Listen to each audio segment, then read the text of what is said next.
In photography, composition is key, and today we're going to look at how to use those rules to turn this image into this image. Let's get started.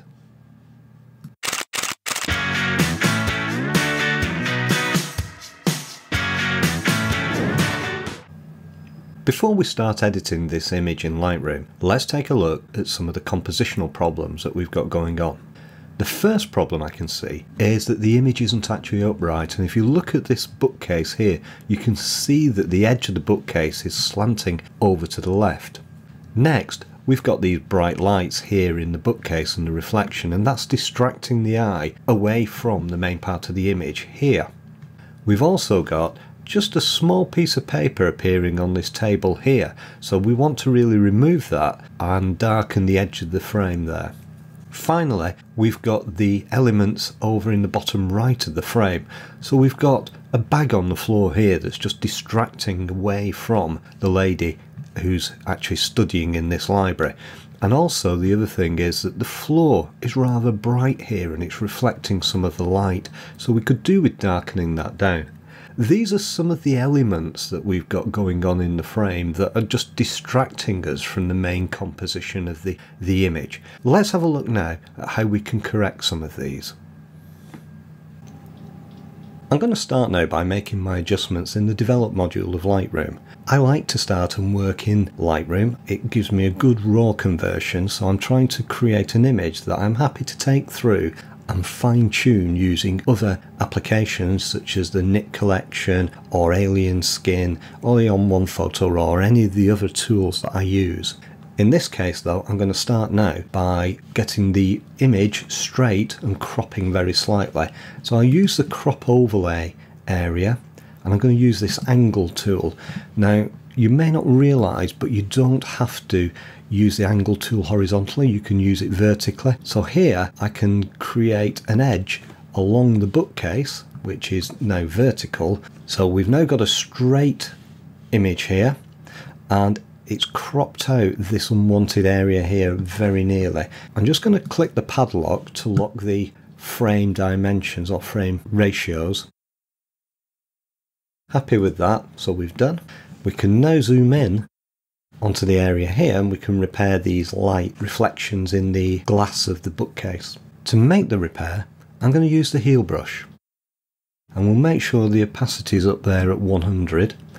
The feather, I want a little bit of feather around this so we can blend the changes, and we'll resize it on the fly using the square brackets on the keyboard, so we can size that to just fit over the area there.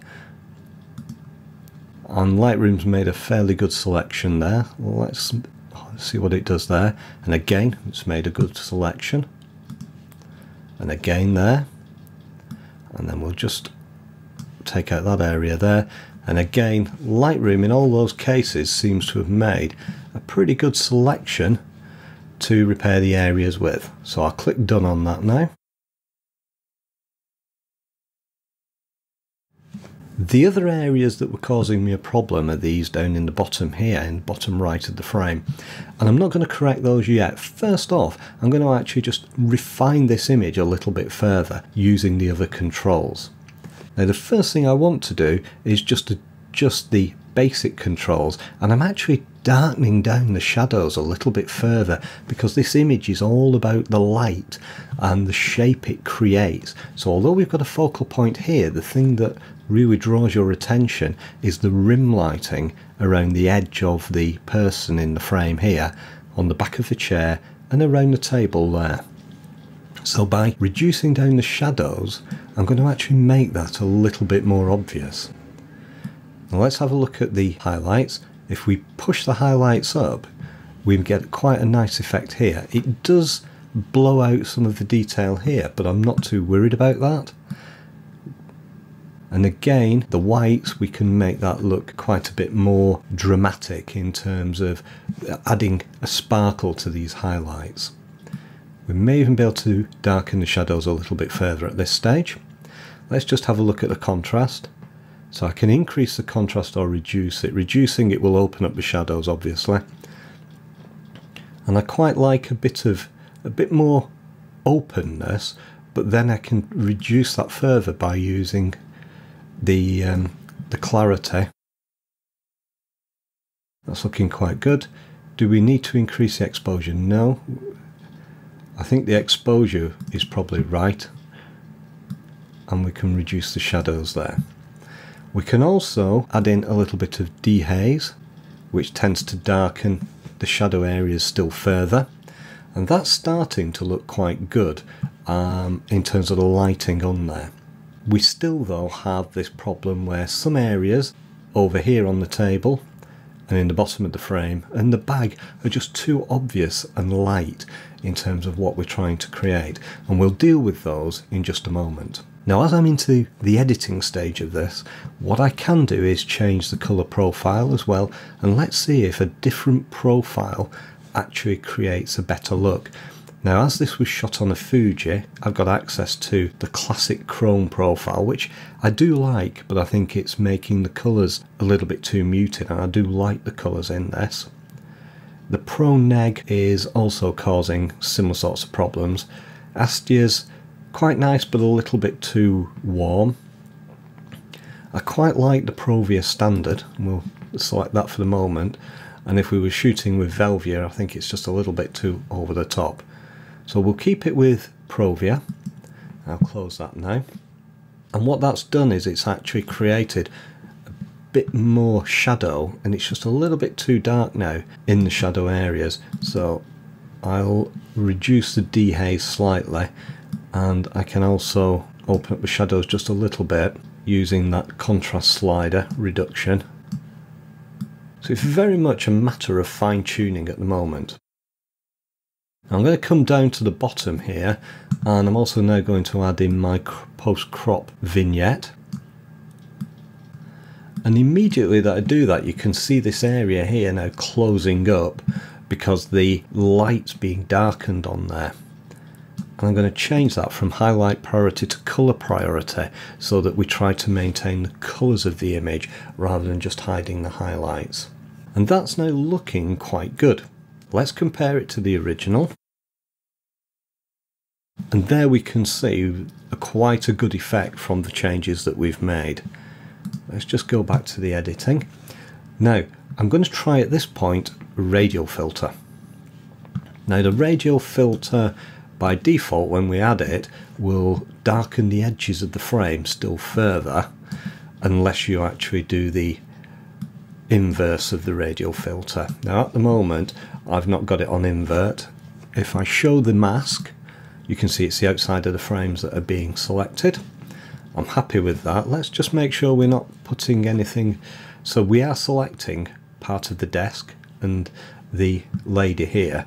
So I'm going to just clean that up with my brush, and I've got the eraser on, and I'm going to keep the flow down at about 30%, and I'm going to use that now to actually just clean up in this area the mask so that we're not applying any of the effect there when we darken this down. I can turn that off now, and we'll also now we can reduce our exposure. If we increase our clarity, it still draws out the highlights, which is quite good. I'm trying not to make things too dark and too unnaturally dark, but I am trying to focus the attention into the centre of the frame. So that looks quite good for the first vignette. Let's now create another which selects the area around here, and this time we'll want to invert it. We'll just check where we're affecting, so we're selecting those areas there. Happy with that at the moment, and we can now add in some contrast, and we'll increase the sharpness in that area very slightly, and we can add in some clarity to really bring out the light in that area, and that's looking quite good. We'll also up the saturation very slightly.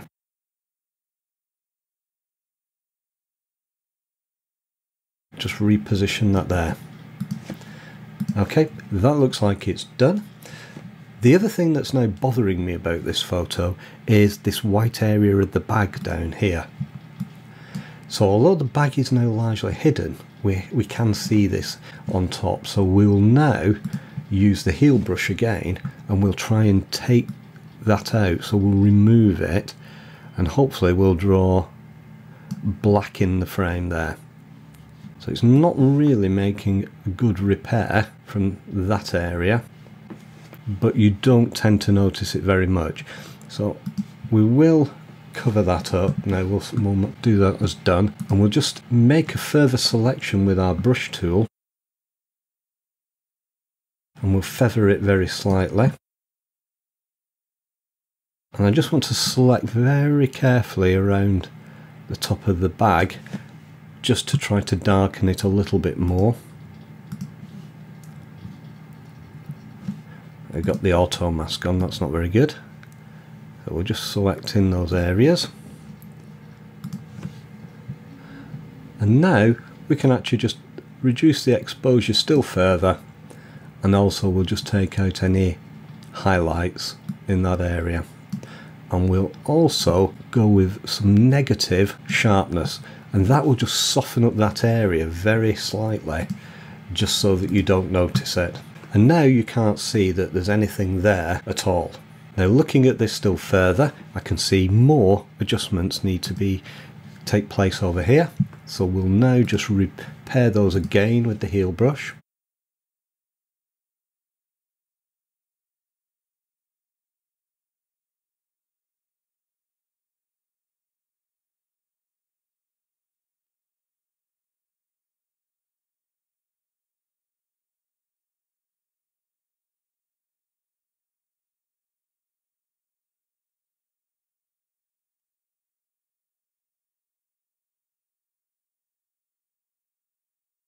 And there we have our basic image and adjustments that have been applied in Lightroom. We can now take that over into Photoshop and we'll work on it further using the Nik Collection.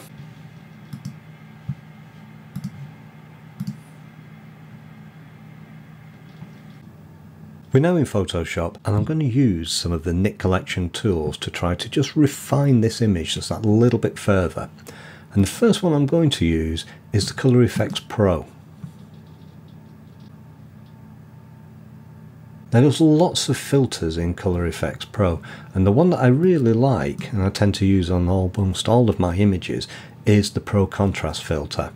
And the first thing I want to do with this is use it to correct the colour, because although the colour's fairly good at the moment, it's just got that little bit too warm a tint to it, and the wood here is starting to glow a little bit. So I'm going to use a filter first off, just correct colour cast, move it all the way over to 100%, and it just cools the image very slightly in those areas. I'm happy with that, and I'm going to add another filter, and again I'm going to add the Pro Contrast filter. This time what I'm going to be doing is using it to select and enhance some of the areas here. Now one of the beauties about this filter is when you select things with it, it can really make them pop with detail. So at the moment you can see the areas that are being selected. And now we can actually add in the dynamic contrast. Now as I do that, you can see it really emphasising the light on this area and also on the back of the chair. The other area I want to actually add the light to is this area here. And also here on the desk itself, and on the books there. So that opens up and adds light very nicely. Unfortunately, it's affecting the back of this chair quite a bit. Now if I look at this control point here, you can see the selections on the chair, and you can overcome this. All you have to do is add another control point, and this time I'm going to use a negative control point, and I'm going to add it on the back of the chair there. And immediately that's removed the chair from that selection. Now that's looking quite good. As I said, there were only subtle changes that I wanted to make. So there's the original, there's the changed image. I'll accept that, and we'll go back and we'll start to work in Viveza now to refine the lighting just a little bit more. As you can see, the Color Efex Pro has added a new layer. That's how I've got my Nik Collection set up, and we'll now go into Viveza. Now the first thing I want to do in Viveza is tackle some of the lighting issues that I've got, and they're only very minor at this stage. I still find that this foreground floor is just a little bit too light, so I'm going to add a control point to select it. Now if I hold down my Command key in Viveza, you can immediately see a mask that's being created with the white areas of what I'm selecting. And I'm going to use that to darken down that area. I'm going to reduce my contrast slightly because that tends to make the highlight stand out, as does structure. So I'm trying to draw the eye away from that area. Now one of the problems with that is, if I just select it and show you, it's actually spilling over a little bit into here and making that area too dark. So again, we can add a selection into that area, and immediately that I did that, it just opened up a little more detail onto the bag which is in that area. And again, I can size that down accordingly. So now you can see that the original selection here no longer goes up here, it's being stopped by this new control point. And now if I wanted to, I could add a little bit of brightness back into that area, just so we've got a hint of the outline of the bag. That's now looking good. I now want to throw a little bit more saturation and structure into this area here to emphasize it. We'll make our selection using the Control key, so we can see that being selected. We'll increase the contrast and we'll just push the saturation up very slightly in that area. And that has made quite a nice appearance there. I'm just going to duplicate the control point now and move it up to here.